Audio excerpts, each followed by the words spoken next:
thing is sharing. Okay, I Oh, see all right. slides. Okay, great. Yeah. So, what's up, gamers? I'm Shabaless. You can call me Toast, please. Um, who the hell am I, and why am I talking to you about solo game dev? Well, first of all, because I am a solo dev, and second of all, because I signed up and you guys voted for this talk, so whatever, you bought it.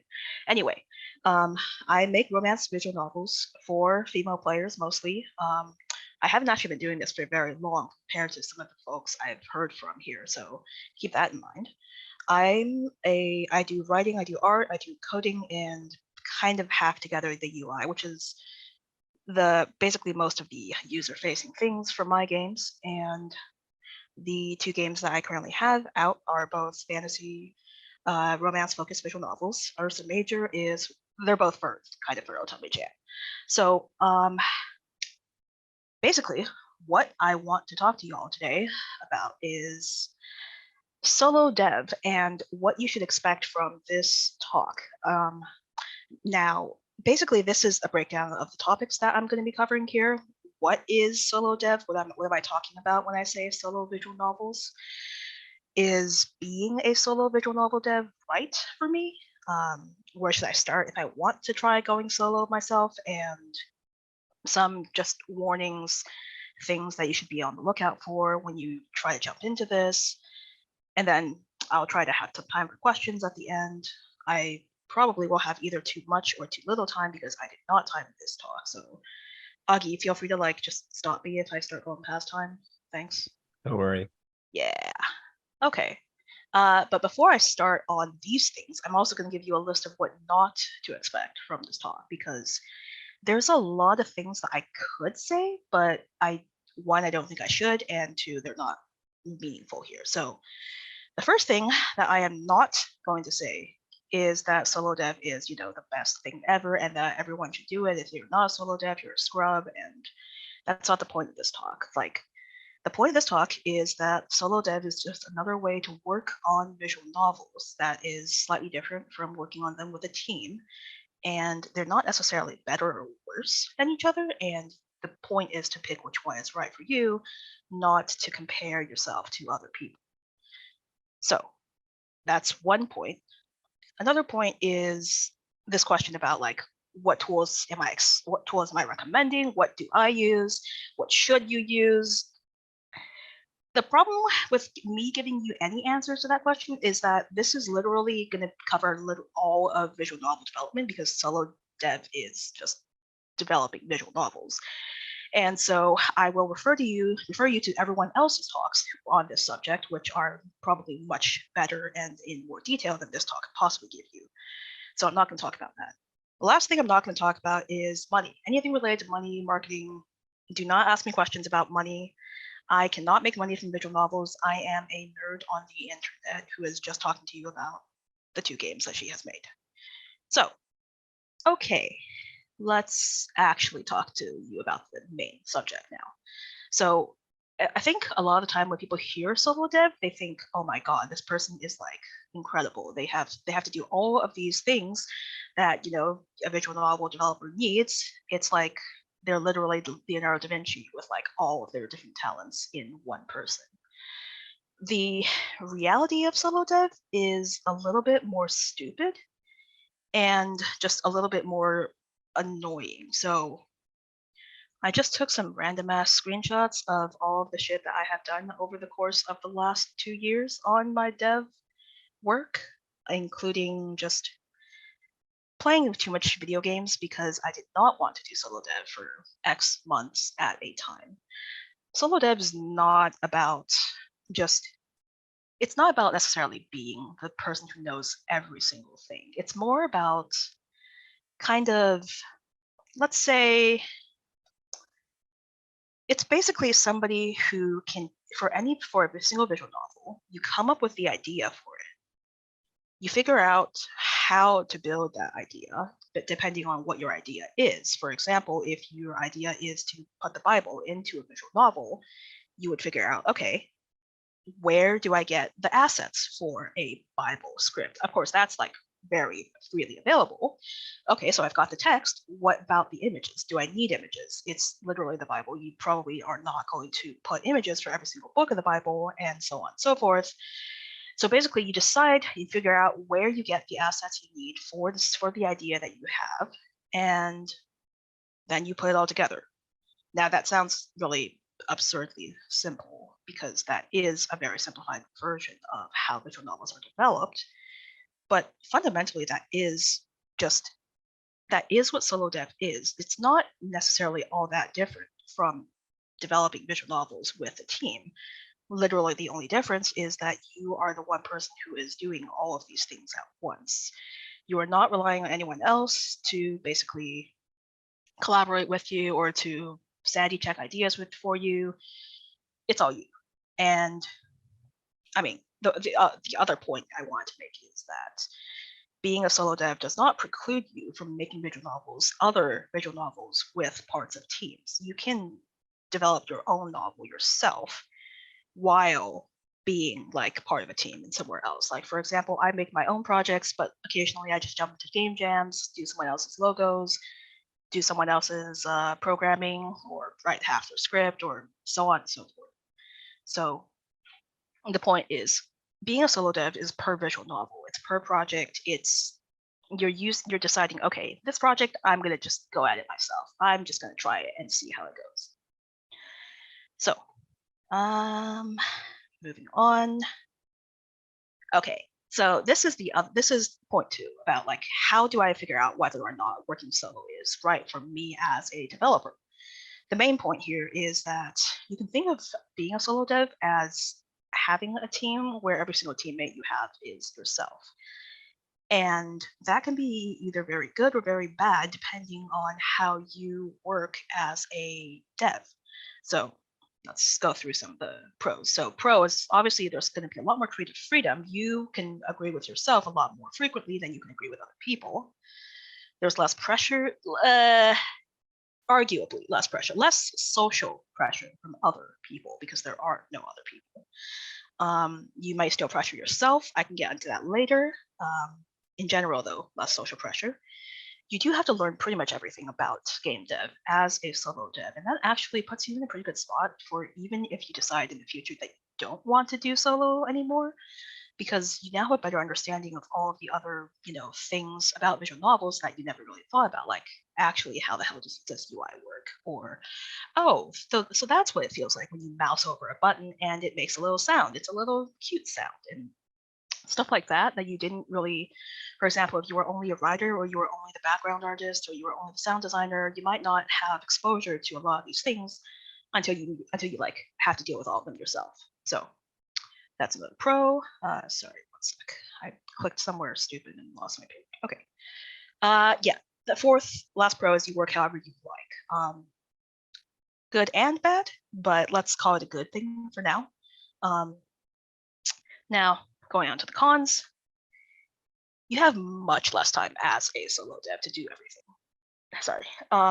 What I mean by that is, in a normal visual novel team, obviously you've got a significant number of teammates that you're sharing this project with. They're sharing your burdens. They're parallelizing your work. You can work on multiple things at the same time because you have multiple people. As a solo dev, unless you are very careful with your time and very careful with, the types of things that you intersperse with each other, like, okay, I'm going to draw a sprite right now, and then while it's rendering, I'm going to write like 2 lines of script. No one does that, for one, and it's hard. So you have much less time because you are only one person. You have to do everything in order. So you can't do things in parallel. That's one problem. There's going to be a trade-off in quality. Like, this is just the jack of all trades, master of none type of situation. Unless you are literally Leonardo Da Vinci, you cannot personally be the best person at art and writing and programming and so on, so on, so on. If compared to, for example, if you had a team of people with one person actually dedicated to each of those tasks. So some of those areas are going to be less polished than other areas. You do have to do everything. That's also another con. This is a lot of work. You're putting a lot of work on yourself as a solo dev. And the last thing is kind of calls back to what I was saying about how if you work solo, all of your teammates are you. You might agree with yourself, but if you've got personal like issues with work that cut into the amount of work that you do, or you just run into just life issues for some reason or other, which people do frequently, it can stall work. It can hurt the work that you do in your game a lot more than if you had other people who are not you to carry it, to like pick up the slack when you had issues. As a solo dev, obviously, it's all you. So basically, anything bad that happens to you impacts your projects significantly more than it would impact a project with other people. Those are basically the main points I wanted to make about the trade-offs between solo and non-solo. And the next slide, I think, is going to give, what's my next slide? Oh, well, yes, when in doubt, try and see. Like, this is not a you should do one or the other thing. This basically is an idea. It's trying to give you an idea of like what it means to work solo. And yeah, try them both and see if you want. So this is a slide of things that you can do as a solo dev. And when I say that, please read that as things that I have done as a solo dev. I have changed the main character's personality multiple times. I have rewrote multiple thousand words of script every time because I wanted to, I guess. I can draw a bunch of sprites. I can redraw a bunch of sprites because my art style improved, and then I'd never use a bunch of them because, whatever. It's like, oh, yeah, well, my work is free. I'm just going to do this, and if I don't use it, it's whatever. If you were paying money for this, you might be a little bit more careful than I was, but that's one thing. You can just YOLO things. Like, as a solo dev, you control your own work a lot more. You can do shit and overdo shit, and this is an example of how much I overscoped Ursa Major, my Otome Jam project, significantly, and then basically decided, okay, you know what, for this entire month, I'm going to plan out my day every single day to do exactly these tasks that I have laid out for myself, and I will not have breaks until the end of the month. And I can do that because it's just me. But if I were trying to ask like a team of people to do this, either I would get mutiny or I would hate myself after the fact for making people do this. Now, granted, you probably should not do this either, even if you are a solo dev, but it's easier to do things like this. So, yeah, this is just you can do shit as a solo dev that you would not have to explain to other people.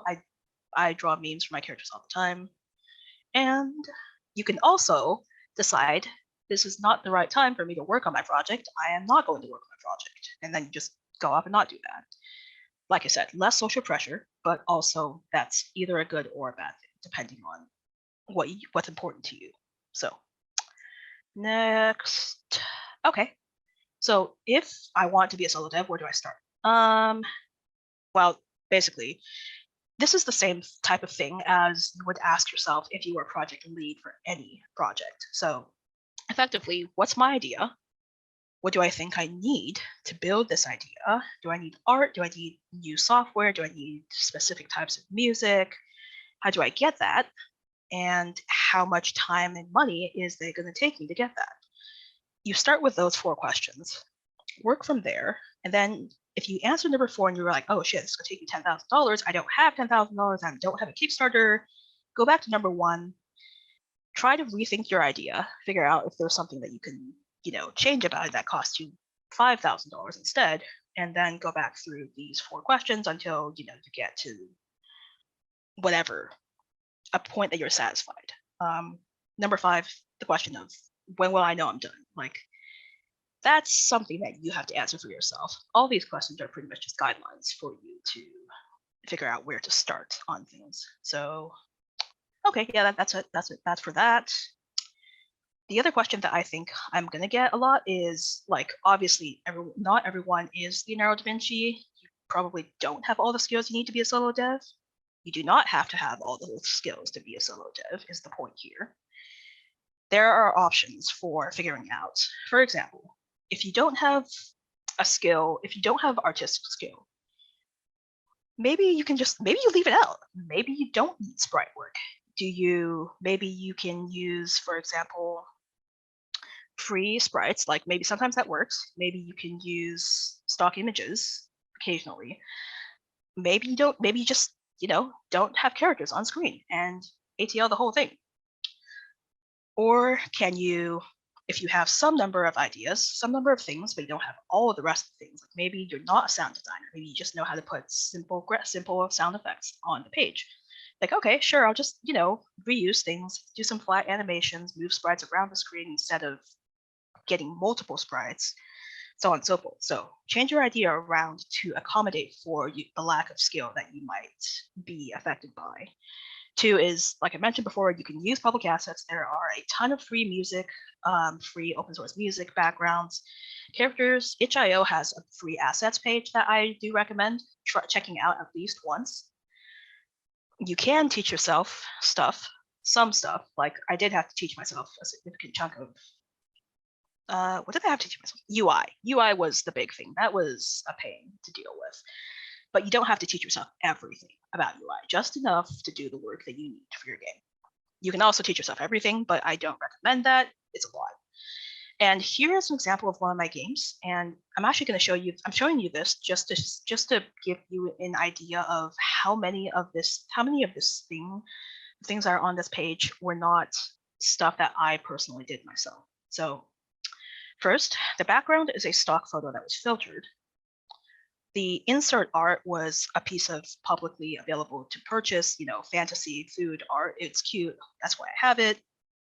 I drew the character sprites myself. I am doing the art for my games at the very least. I bought the UI graphics, so the cute semi-transparent black thing, frames, the gray things, those are all purchased from other sources. I did draw this little gold filigree icon here behind the character, but like that's not that hard. It's vectors. The font is obviously, I can just use free Google fonts. You don't have to buy fonts, please. I wrote the script. I do my script. The UI is the programming for the UI, besides the actual detailing, is mostly just in engine. Your engine is usually going to handle the vast majority of programming, simple programming for you. And the music and sound effects, which you're not going to hear because I'm not putting in music here, that was all mostly purchased. Now I'm thinking potentially of maybe I would eventually want to get to the point of finishing this game, I might commission actual music, but for the time being, stock music is fine. It's very fine, frankly. So basically, the only things on this page that I personally did myself are the writing and the character sprites and a couple of like tweaking here and there. So, okay, I am running a little bit out of time. Let's jump. Just because watching out for things. What do I need to watch out for as a solo dev? Like I said earlier, very easy to overscope. You think you can do everything and you don't feel bad about it because you're just pressuring yourself, not pressuring anyone else. Don't do that. That's bad. Don't underestimate the difficulty of things either. Now, admittedly, as a solo dev, it might be easier to overestimate difficulty just because when you don't know something, you're like, oh my God, how am I going to figure this out? Basically just have a reasonable estimate of how difficult things are going to be and be willing to adjust your estimates based on the work that you've done. Personal challenges are, like I mentioned earlier, going to be a much bigger threat to your work as a solo dev than, they're also a threat to the team, but keep that in mind. And isolation, talk to people, definitely talk to people. I think everyone knows that at the end of this pandemic, but as a solo dev, you have fewer teammates. You need to talk to people in some way. Find community, find dev talk, keep yourself talking.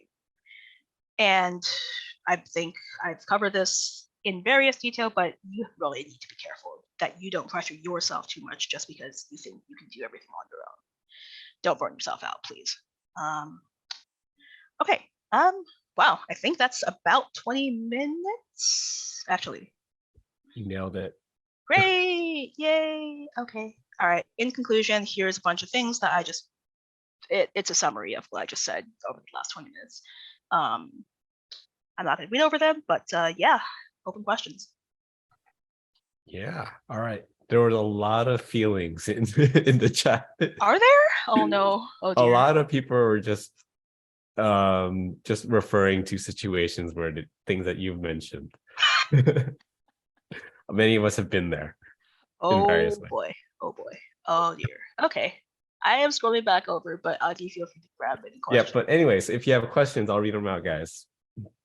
Uh, but,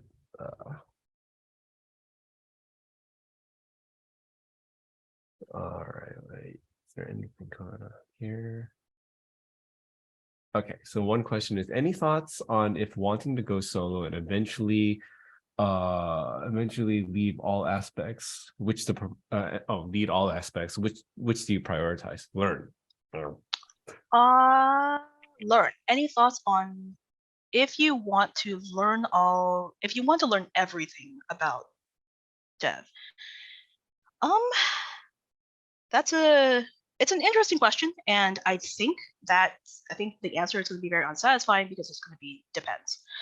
Depends specifically on what do you already know, what are you good at already? Because like you're good at something. That's like nobody is bad at every single thing. So it's like, do I want to prioritize getting better at the things I'm already good at? Do I want to prioritize getting better at the things I'm not good at so I can cover the bare minimum of everything? It depends on you. For me personally, I did not know a whole hell of a lot about animation in games before I started this, but like I grew up on anime. I love animation. I love putting things into my visual novels that are animated. So I prioritize that. I prioritize sound design and making my game feel more like an anime. But for you as a solo creator, you may have completely different priorities than me. So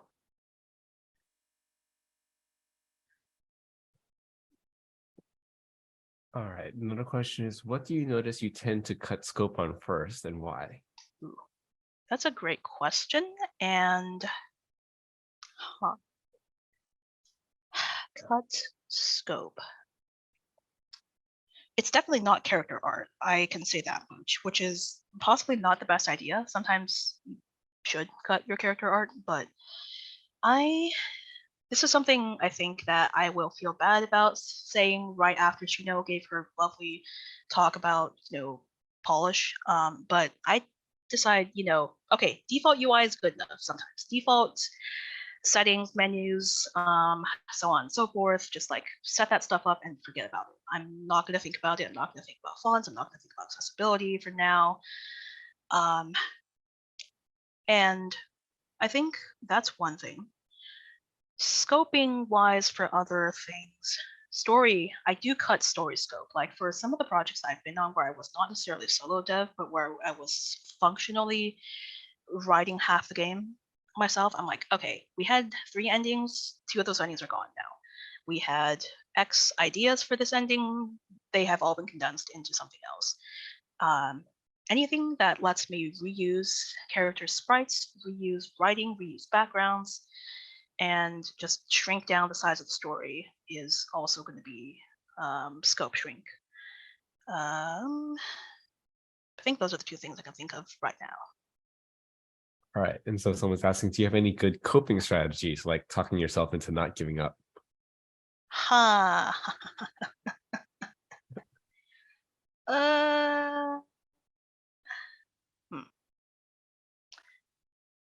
It's a good question. And I think this will depend on who you are as a person and how you cope with things. Obviously, like everything I'm going to say, this depends on you. Right now, mostly I scream at friends, and I kind of say, but I'm creating this thing as a solo dev without anyone else because I have a story that I believe is not being told, and I want to tell it in whatever way I best have time and I best have energy to do so. And kind of just knowing that keeps me going, but it may depend on how you feel as a creator.